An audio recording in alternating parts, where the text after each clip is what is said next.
오늘은 비트코인 가격이 떨어져도 수익을 낼 수 있는 선물 거래 방법과 거래에 필요한 몇 가지 기능에 대해 알아보겠습니다. 내용에 들어가기 앞서 머니백서 채널을 구독해 두시면 돈 되는 정보, 양질의 정보 받아보실 수 있습니다. 최근 비트코인 상승세가 주춤하고 있습니다.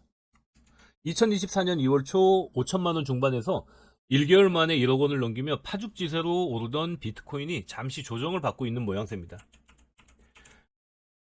차트 보시면 많이 올랐죠. 사실 이 정도 기간이면은 이 중간쯤에 크게 조정을 한번 받았어도 이상하지 않을 정도의 상승세인데 최근에 들어서야 이제 조정을 맞고 있습니다. 비트코인의 장기 전망은 호재가 많습니다. 그래서 상승할 여력이 많지만 조정 없이 계속 오르는 자산은 없습니다. 가격이 오르면 차익 실현을 위한 매물은 반드시 출현하고 가격 상승에 대한 기대치 역시 서로 다르기 때문입니다. 비트코인이 조정을 받으면 가격이 떨어질 경우 어떻게 해야 할까요? 국내 코인 거래소를 통해 코인 현물 거래를 하시는 분들은 가격이 더 떨어지기 전 최대한 빨리 매도를 하고 매수할 시점을 기다려야 합니다. 반면 선물 거래가 가능한 해외 코인 거래소의 경우 비트코인 가격이 떨어져도 수익을 낼 수 있습니다. 해외 거래소는 선물 거래를 통해 레버리지 투자와 하락에 투자하는 것이 가능하기 때문입니다. 선물 거래란 장래 일정 시점에 미리 정한 가격으로 매매할 것을 현재 시점에 약정하는 거래입니다. 미래 특정 시점에 매매 가격을 미리 정해두는 거죠. 예를 들면 김장 때마다 배추 가격은 달라집니다. 작황에 따라 금추라 부를 만큼 비싸지기도 하고 가격이 너무 떨어져 수확을 포기해야 할 정도로 가격이 떨어져 있는 경우도 많습니다. 오히려 수확하는 비용이 더 들기 때문에 수확을 하지 않고 아예 밭에 엎어서 거름으로 쓰는 경우가 있을 정도입니다. 네, 아마 그런 기사들 가끔 보신 분들 있으실 겁니다. 배추 도매상은 내년에 가격이 많이 오를 것 같아 물량을 미리 확보해 두고 싶고 농부 입장에서도 애써 지은 배추를 갈아엎고 싶진 않습니다. 배추 도매상은 농부에게 밭대기 계약을 제안해 미리 정해놓은 가격에 배추를 확보해 둡니다. 밭대기 계약이 선물 거래라고 생각하시면 됩니다. 아직 수확 전인 배추의 가격을 지금 정해놓고 배추를 거래하는 거죠. 만약에 김장철이 돌아와 배추를 수확할 때 배추 가격이 급등하면 배추를 미리 사둔 도매상은 엄청난 이익을 볼 수 있지만 배추 가격이 폭락하면은 손해를 봐야 합니다. 농부는 배추값이 급등하면 배가 아플 겁니다. 하지만 급락하면 밭대기 계약에 정해진 가격으로 배추를 이미 팔았기 때문에 이익을 볼 수 있습니다. 양측이 안정된 가격으로 한쪽은 수혜를 공급을 확보하고 한쪽은 수혜를 확보하는 이런 방법으로 선물거래를 이용하게 됩니다. 선물거래에선 배추 도매상은 가격이 오르면 수익이 발생하는 롱 포지션, 농부는 가격이 떨어져야 수익이 발생하는 숏 포지션을 매수한 셈입니다.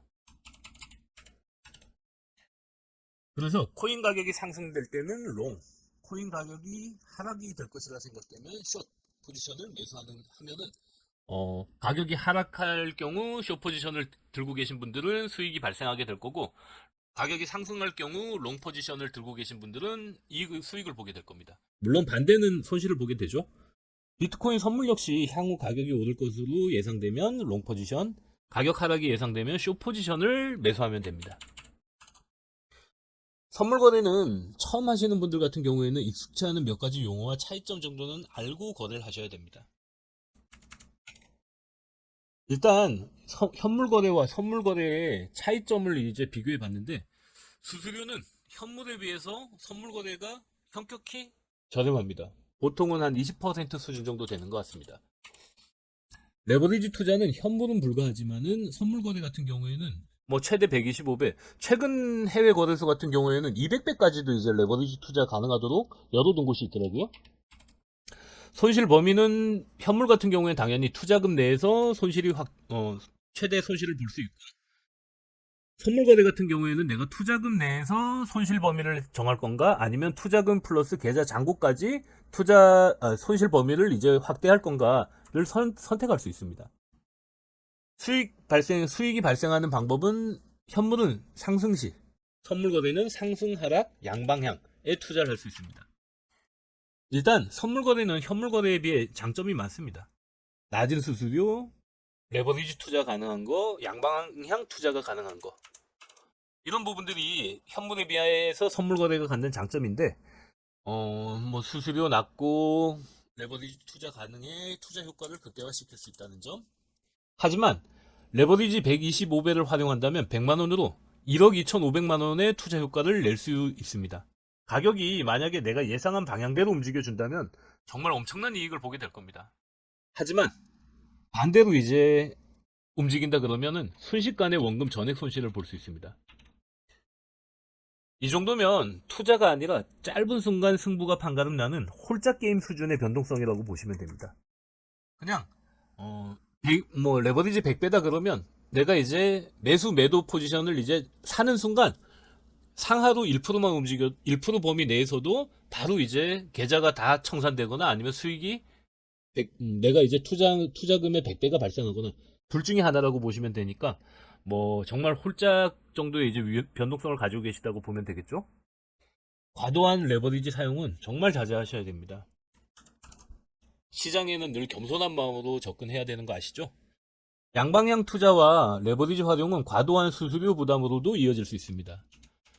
뭐 현물 투자 같은 경우에는 어쨌든 올라갈 때만 이제 투자를 해야 되니까 아무래도 매매 횟수가 좀 적습니다. 근데 선물 같은 경우에는 상승에도 투자하고 하락에도 투자하니까 사실은 양방향에서 계속 이제 매매 횟수가 많아질 수밖에 없어요.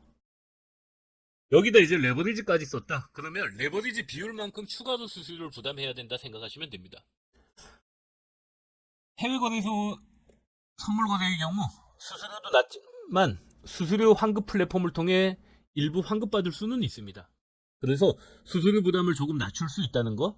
그러니까 정상적으로 이제 뭐 현물 거래하고 비슷한 수준의 위험성과 뭐 이런 투자 매매 횟수를 갖는다 그러면 사실은 선물 거래가 수수료 부담이 훨씬 낮습니다. 근데 아무래도 선물 거래 하시는 분들은 매매 횟수가 더 많아질 수밖에 없고 레버리지까지 사용하게 되면은 아무래도 수수료 부담이 레버리지 비율만큼 커지게 되니까 수수료에 좀 민감하실 필요는 있습니다. 수수료 환급 플랫폼에 대한 부분은 제가 유튜브 영상 아래 더보기 누르시면은 제가 이제 요 경로를 같이 이제 달아서 요 내용을 확인하실 수 있도록 연결해 놓겠습니다. 그러면은 내가 거래한 그냥 계좌 개설만 해 놓으면 거래하면은 계속 수수료를 내가 투자자에게 환급해 주고 있거든요. 요거는 이제 지금 저도 받고 있는데 아주 유용합니다. 해외 코인 거래소를 이용하려면 영어 메뉴에 익숙해져야 합니다. 일반 코인 거래에 해당하는 현물은 스팟, 선물 거래는 퓨처스라고 부르고 있습니다. 선물 거래를 위해서 몇 가지 옵션, 용어도 알아야 합니다. 근데 뭐 많이 할 필요는 없어요. 제가 현재 이용하고 있는 비트겟 기준으로 설명드리겠습니다. 비트겟 선물 거래 화면으로 가면은 하단에 트레이드 메뉴를 누르면 스팟 현물 거래를 할 건지 퓨처스 선물 거래를 할 건지를 선택하게 됩니다. 이때 선물 거래를 할 거면 퓨처스를 선택해서 이제 메뉴를 들어가시면은 화면이 이제 바뀌게 되거든요. 선물 거래 화면에는 익숙치 않은 영어 메뉴들이 나오게 됩니다. 근데 하나하나 살펴보면 뭐 그리 어렵지도 않고 정작 이제 내가 쓰게 될 기능은 그 중에서 몇 가지로 제한되거든요. 저도 뭐 영어를 잘 못합니다. 영알못이라 하나하나 찾아가면서 익혔는데 지금은 몇 번 거래하다 보니까 국내 거래소와 별반 차이 없이 이용하고 있으니까 뭐 이거 보시는 분들도 그리 겁먹지 않고 도전하셔도 될 것 같아요. 여기 보시면 크로스라고 나와 있는 부분은 그 손실 범위를 이제 정하게 되는 거고 오픈 클로즈 요거는 오픈 포지션은 상승장에 투자하는 거 클로즈 포지션은 하락장에 투자하는 거 그리고 리미트 오더 이거는 주문 방법 그리고 TPSL 요거는 밑에서 표에서 설명드리겠습니다. 첫 번째 1번 오픈 포지션, 클로즈 포지션 같은 경우에는 그 포지션을 선택하면은 바이롱, 셀숏, 셀롱, 바이숏 결국에는 상승에 투자할 거냐 상승에 투자할 거냐, 하락에 투자할 거냐. 요걸 이제 선택하시는 게 오픈, 클로즈라고 보시면 됩니다. 주문 방법은 리미트, 지정가 주문이 있고, 마켓, 시장가 주문이 있습니다. 이 두 가지는 아마 다들 익숙하실 거고, 어드밴스드 리미트, 확정된 지정가 주문 해서 시장가와 지정가 차이가 일정 범위 내에 있을 때만 주문이 체결되도록 설정하는 기능입니다. 트리거 오더, 조건부 지정가 주문. 선물 가격이 트리거 프라이스는 이제 주문할 때 입력하게 되거든요. 트리거 프라이스에 조정하게 되면은 지정된 가격에 주문을 실행하게 됩니다. 트레일링 스탑 오더, 추적 손절매 주문. 수익이 발생하다가 설정해 놓은 콜백 레이트까지 가격이 떨어지게 되면 자동으로 매도의 손실 확대를 방지할 수 있습니다. 이런 부분들은 굉장히 나중에 거래를 하실 때 주문을 넣으면은 좋을 것 같아요. 왜냐면은 우리가 24시간 계속 이걸 모니터링 할 수가 없잖아요. 근데 이제 사실 지금은 주식 거래나 이런 거 할 때 보면은 좀 가격 지정, 하락할 때 가격 지정이나 이런 것들이 좀 아쉬울 때가 있거든요. 근데 선물 거래에서는 이런 것들이 다 가능하더라고요. 그리고 손실 범위 설정은 아이솔레이트와 클로즈가 있는데 요거 아이솔레이트는 손실 발생 시 내가 투자한 투자금 내에서 손실이 이제 손실 범위가 넘어서면 청산됩니다. 클로즈 같은 경우에는 크로스 같은 경우에는 투자금과 계좌 잔고 내에서 청산이 되는데 투자금이 다 손실됐다면 계좌에 잔고가 있는 만큼은 청산하지 않고 계속 이제 기다립니다. 그리고 계좌 잔고까지 만약에 다 소진이 됐다. 그러면 그때 이제 청산 주문을 실행하게 됩니다. DP는 테이크 프로핏. 지정한 가격까지 오르면 매도하게 되고 SL 스탑 로스. 지정한 가격까지 떨어지면 매도하게 됩니다. 익절 손절가 주문이라고 생각하시면 됩니다. 주문 창은 여기 리미트 오더를 이제 선택하면은 선택할 수 있는 메뉴들이 이렇게 제가 위에서 설명드린 5개 주문 방법이 나오거든요. 요 중에 하나를 선택해서 주문하시면 되고, 마진 모드는 크로스를 선택하면은 크로스와 아이솔레이트 중 하나를 선택해서 주문할 수 있습니다. 크로스는 앞서 설명드린 것처럼 선물을 매수한 투자금이 모두 소진되면 계좌에 보유한 잔고까지 증거금으로 활용하게 됩니다. 아이솔레이트는 투자금이 소진되면 자동으로 청산되도록 손실 범위를 지정하는 옵션입니다. 일부 금액으로 선물 거래를 하시는 경우 아이솔레이트를 선택해 투자금 내에서만 손실을 제한할 수도 있습니다. 하지만 그렇게 되면 너무 일찍 청산되어 손실이 확정될 수 있는 위험이 있다는 점은 잘 알아두셔야 됩니다. 화면에 10X를 선택하면 레버리지 비율을 지정할 수 있습니다. 레버리지 비율은 1배에서 125배까지 이 버튼을 가지고 왔다 갔다 하면 조정이 되거든요. 그렇게 해서 이제 조정하시면 되는데